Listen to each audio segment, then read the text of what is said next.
pour acheter ce micro. Je te jure que c'est vrai. Ça, je l'ai jamais dit. Je te jure que c'est vrai. J'ai déjà tenté de me lancer dans les CTF avec Hack the Boss. C'est assez complexe, donc je suis revenu sur Tracking. Hack the Box, faut comprendre une chose. Yes. Hack the Box, ce qui est facile chez Hack the Box n'est pas facile en réalité.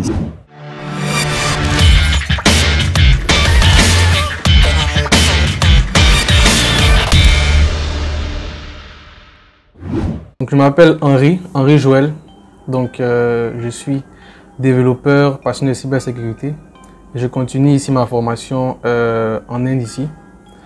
Donc je suis aussi youtubeur, j'ai une chaîne YouTube où je parle de cybersécurité depuis 2020. Donc aujourd'hui, on a décidé d'inviter, on va dire, une célébrité dans le hacking sur YouTube, Waked. Voilà. Donc c'est vraiment un honneur pour moi en tout cas de t'avoir en fait dans ce mythe là. Donc tu peux aussi te présenter de ton côté. Honneur partagé déjà Henri, enchanté parce que c'est la première fois aussi qu'on va se voir, se parler en audiovisuel. Moi c'est Waked, encore plus connu sous le nom, le pseudo de WakedXY sur YouTube. Je suis fraude analyste de métier, donc je fais partie d'une Blue Team et en parallèle je suis youtubeur passionné dans cybersécurité, offensive, Blue Team, tout ce que tu veux. Yes. Ok, super Waked. En tout cas, ton parcours, tes vidéos nous font énormément de bien. On apprend énormément de choses. Et aujourd'hui, je vais te poser 4 questions que j'ai reçues des abonnés. J'ai reçu énormément de questions, je t'assure. Mais il y a des questions aussi qui se répétaient. Donc, j'ai préféré prendre 4 questions qui pour moi étaient vraiment essentielles. Donc déjà, la première question qui nous vient de Devil Jean. Je pense que c'est un pseudo. Donc, Devil Jean, il dit... quels sont les prérequis en fait pour se lancer dans l'univers du hacking? D'accord. Les prérequis, ça aussi c'est une question qui revient souvent et j'en ai répondu. J'avais essayé de répondre récemment avec Hackersploit sur une vidéo dédiée. Les prérequis, je dirais, avant de te lancer dans l'offensive, dans l'ethical hacking, faudrait déjà avoir une bonne base en informatique. C'est-à-dire qu'il faudrait avoir des connaissances en développement, en administration système et en réseau. Ces trois-là sont obligatoires. Alors, quand je dis des connaissances, il faut pas être un expert non plus dans le domaine, hein, mais je sais pas moi, quand je parle de protocole RIP par exemple côté réseau, il faudrait que tu comprennes de quoi je parle. Si je te parle de routeur, switch et autres, il faudrait que tu saches quelles sont leurs fonctions et comment ils fonctionnent. Côté développement, quand je te parle de JavaScript, HTML, PHP, tout ça, il faudrait que tu comprennes parce que au final, tu peux pas te lancer dans un système, essayer de détecter des vulnérabilités d'un système que tu ne connais pas. Donc la première phase, les premiers requis, ce sera là. Et pour la suite, il y a pas de chemin en fait exact. Hein. Il y a pas de. Parfois, tu peux commencer par la fin et ensuite continuer et apprendre, revenir. Ben, on l'a fait aussi, hein, même moi je l'ai fait. C'est-à-dire que tu vas te lancer, tu vas prendre un système que tu voudras tester et en fait tu connais pas bien ce système, donc tu reviens au basique et tu apprends et tu te lances. Tout ce qu'il faut, c'est du courage, de la détermination et au final du temps. Je vois, super réponse. En tout cas, merci pour la première réponse. Je pense qu'il sera ravi d'entendre ça. Mais la deuxième question, je me la pose aussi, donc c'était super de la sélectionner en fait. Une question qui vient en fait de Wilfried. Il dit est-ce qu'il est possible en fait d'apprendre le hacking sans dépenser un sou? On connaît ici le prix exorbitant de cette formation de hacking. Est-ce qu'il est possible d'apprendre le hacking? Oui, parfaitement. Ça aussi, c'est une autre idée reçue dans notre domaine, à savoir que pour faire du hacking, il faut forcément payer.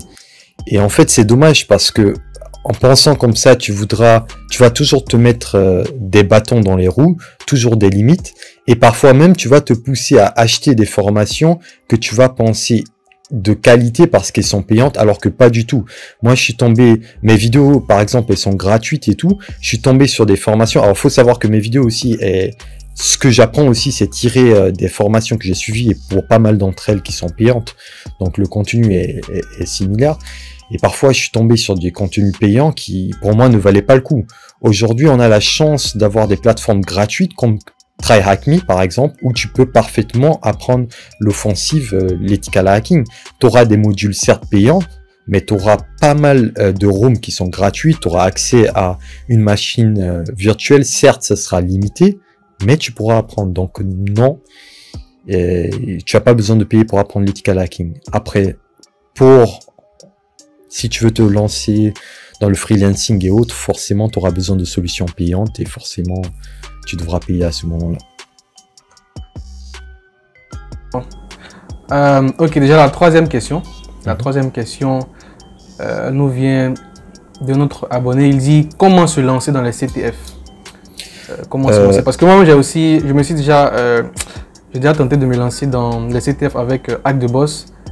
C'est assez complexe, donc je suis revenu sur Track. Hack the Box, faut comprendre une chose. Yes. Hack the Box, ce qui est facile chez Hack the Box n'est pas facile en réalité. C'est facile par rapport au standard de Hack the Box aujourd'hui qui est très très haut.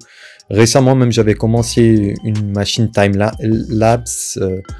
Je me suis arrêté, j'ai eu l'utilisateur, j'ai pas continué vers la fin parce que j'avais plus le temps, je devais rentrer me coucher. Alors, techniquement, en fait, qu'est-ce qui est facile chez Hack the Box? Ça veut dire que tu n'auras pas beaucoup d'étapes pour arriver à route la machine, par exemple. Mais ça ne veut pas dire que ces étapes sont faciles pour autant. Donc, ce qu'il faut pour te lancer dans le CTF, c'est rejoindre une communauté qui pourra t'aider. Et pour moi, la meilleure communauté aujourd'hui pour débutants, ça reste quand même TryHackMe. Parce que TryHackMe, peu importe ton niveau, tu pourras comprendre. Donc, lance-toi sur TryHackMe et n'attends pas d'avoir une base ou quoi que ce soit. Ok, TryHackMe, ok, pas de problème. Donc la dernière question, elle est aussi un peu pertinente, un peu non-sens, mais je pense elle serait importante que tu répondes à cette question-là. Il dit, quel serait ton conseil pour les passionnés d'informatique, de cybersécurité qui n'ont pas d'ordinateur? J'ai reçu beaucoup de personnes qui m'ont dit ça en fait.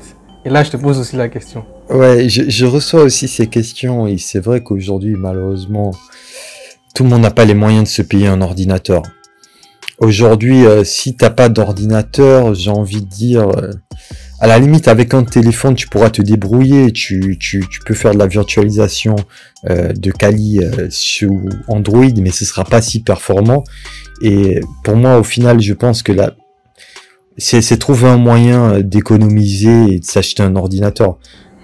C'est tout simplement ça. Et utiliser par exemple une alternative comme Thermus, je conseille pas ça aussi.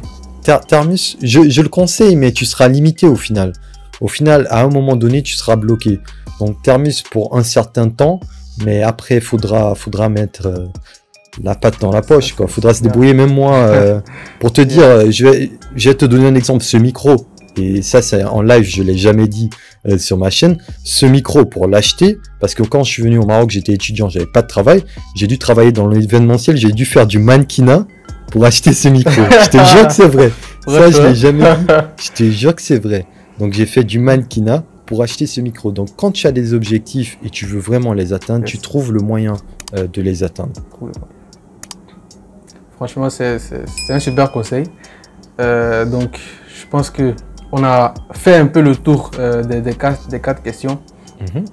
En tout cas, merci. Merci d'avoir répondu à toutes les questions.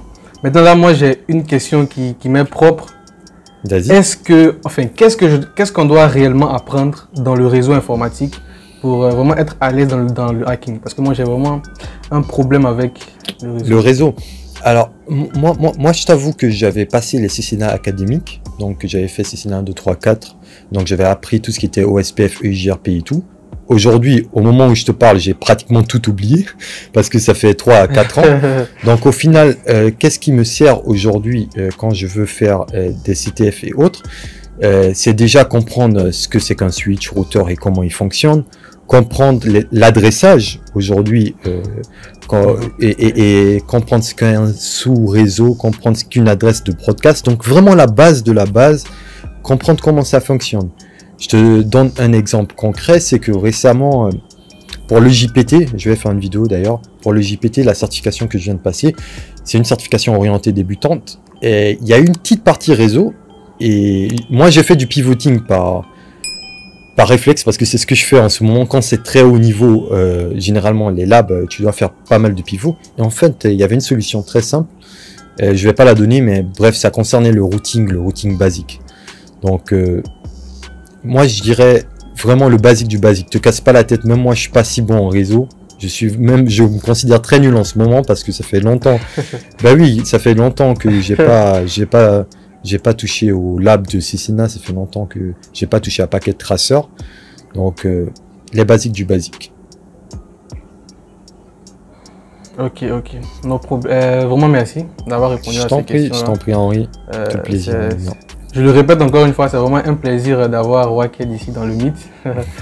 Et franchement, merci. Je t'en prie, c'est quand tu veux, on refait ça.